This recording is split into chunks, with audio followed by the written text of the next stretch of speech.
बिस्मिल्लाहिर्रहमानिर्रहीम। मोहतरम नाज़रीन, हमारा आज का मौजू है कौन रोज़ा न रखे और बाद में रखे। सूरह बकरा में ज़िक्र किया गया है कि सफ़र में हो या बीमार हो, मरीज़िन औला सफ़रिन कहा गया है, तो ऐसे लोग रोज़ा फ़ी अय्यामिन उखर कहा गया है, बाद में रखें। इसके अलावा कुछ बीमारियां मैं बताता हूँ जिनमें रोज़ा बीमारी के दौरान माफ़ है लेकिन वो बाद में पूरा किया जाएगा। क़ज़ा रोज़ा, उम्र रसीदा लोग जो रोज़ा न रख सकें उन पर रोज़ा माफ़ है, वो एक मिस्कीन को खाना खिला दें।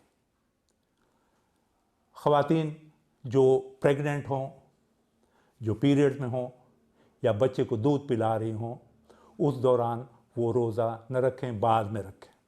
पैदाइश से 2 माह तक रोज़ा न रखें, उसके बाद रखें।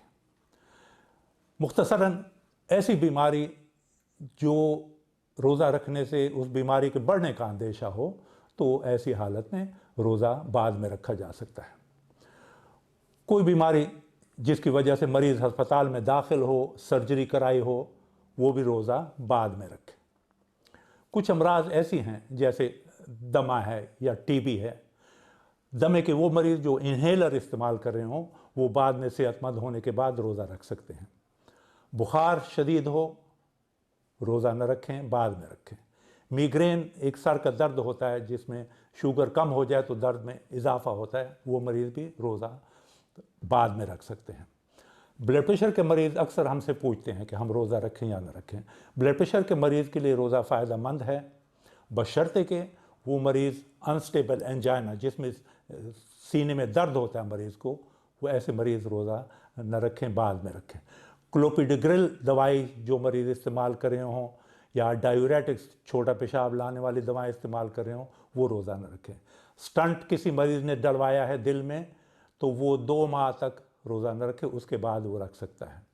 शुगर के बारे में मरीज़ हमसे पूछते हैं कि हम रोज़ा रखें या ना रखें। टाइप 2 डायबिटीज़ जो मरीज़ गोलियों पर हों, वो रोज़ा रखें, उनके लिए शुगर बेहतर कंट्रोल होता है रोज़ा रखने में। लेकिन वो मरीज़ जो इंसुलिन लगवा रहे हों, उनको रोज़ा आर्जी तौर पे छोड़ना चाहिए, क्योंकि कभी कभी शुगर बहुत ज़्यादा हो जाती है जिसको हम हाइपरग्लाइसीमिया कहते हैं, कभी बहुत कम हो जाती है उसको हम हाइपोग्लाइसीमिया कहते हैं। जो शुगर का मरीज़ ग्लिमिप्राइड दवाई ले रहा हो, वो अपने डॉक्टर से दवाई तब्दील करवाएं।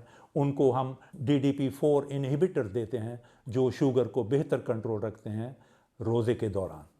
तो नाज़रीन, ये चंद चीज़ें थी जो मैंने बताएं। रोज़ा ऐसी हालत में पोस्टपोन करें, बाद में फ़ी अय्यामिन उखर आप वो क़ज़ा रोज़े पूरे करें।